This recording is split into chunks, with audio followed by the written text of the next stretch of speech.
Bakit umiilaw ka?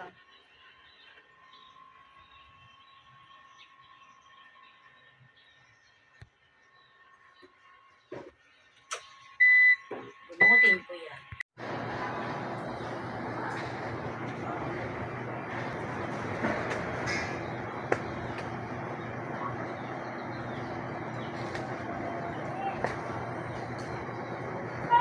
Ayan, umandar na. Mga pilat. Ayan. Umandar.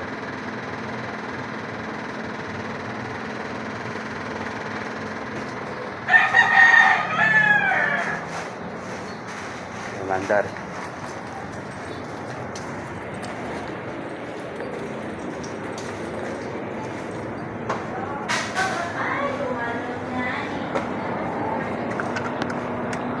Ayan.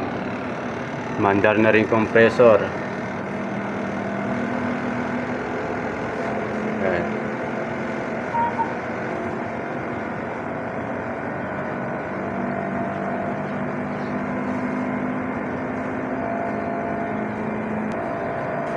Ayan, kulang na yung kanyang preyon, mga kapilat. Dapat 115 to 120 PSI.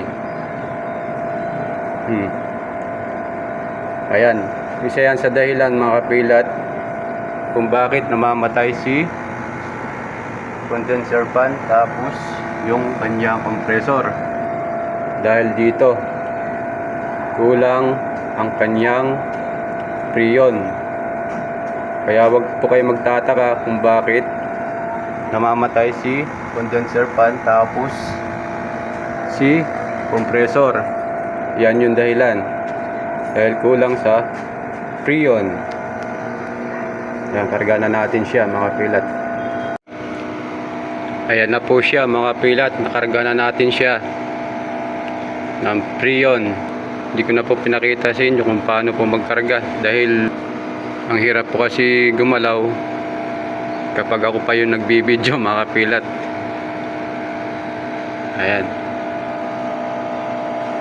115 PSI na siya, mga pilat.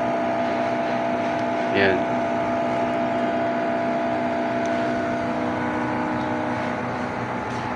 Ayan, hindi na siya namamatay. Bali, naobserba na natin siya ng 3 hours. Ayan, hindi na siya namamatay, mga pilat. Ganun lang, mga pilat. Ingat and God bless you po sa ating lahat. Bye bye.